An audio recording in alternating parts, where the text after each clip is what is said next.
Le pouvoir d'achat des ménages reprend un peu de lustre. Pas trop du côté ressources, c'est-à-dire des revenus. Non, la masse salariale restera sous contrainte forte car salaire et emploi resteront bloqués une grande partie de l'année. On le sait depuis 10 ans, il faut passer le seuil de 1% de croissance sur 2 trimestres consécutifs pour relancer la job machine française. Or, l'arrière-fond de croissance que nous prévoyons pour 2015, même si nous le rehaussons, compte tenu de la dégringolade du pétrole, de la chute de l'euro, des taux au plancher et de l'assouplissement des positions de la Commission européenne, nous permet d'envisager au mieux une stabilisation de l'emploi marchand. Une bonne performance compte tenu des délais d'ajustement. Côté salaire, là aussi, pas de miracle à attendre. La dynamique s'est affaissée comme le montre l'évolution du salaire mensuel de base. Autrement dit, la hausse constatée par un salarié sur sa feuille de paie hors prime et évolution de carrière. Le compteur indique 1,4% seulement, son plus bas niveau depuis le début des années 2000, et la décélération devrait se poursuivre tout au long de 2015. Et il ne faudra pas compter sur les autres sources de revenus pour inverser la tendance.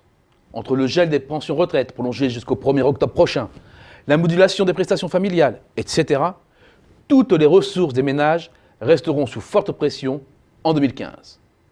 En face, la fiscalité sera plus neutre et ne devrait pas plomber plus le pouvoir d'achat.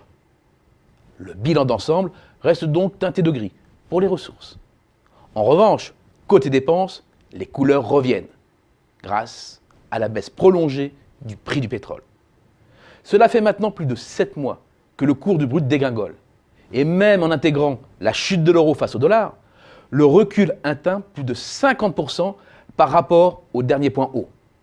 Bilan, les prix à la pompe baissent.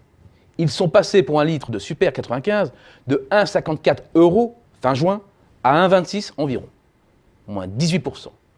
Pour le gasoil, malgré une taxation en hausse, le prix du litre est tombé à 1,10 €, moins 17% par rapport à son dernier point haut. Pour le fioul domestique, c'est encore plus impressionnant. La chute dépasse 24%. Pour une cuve de fioul de 2000 litres, l'économie faite entre juin et janvier représente près de 430 €. Sous l'hypothèse du maintien des prix à leur niveau actuel, sur l'ensemble de l'année, la baisse atteindrait 18% en moyenne.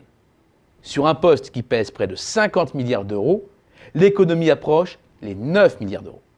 Un gain de 0,7% du pouvoir d'achat.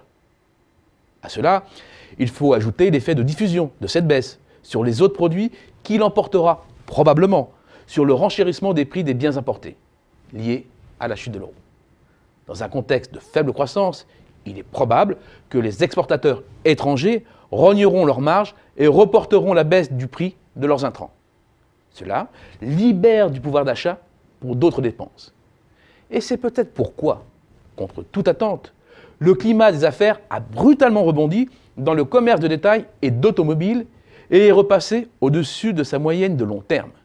Des commerçants confiants dans l'avenir, dont les ventes prévues sont aussi en hausse, tout comme leurs intentions de commande.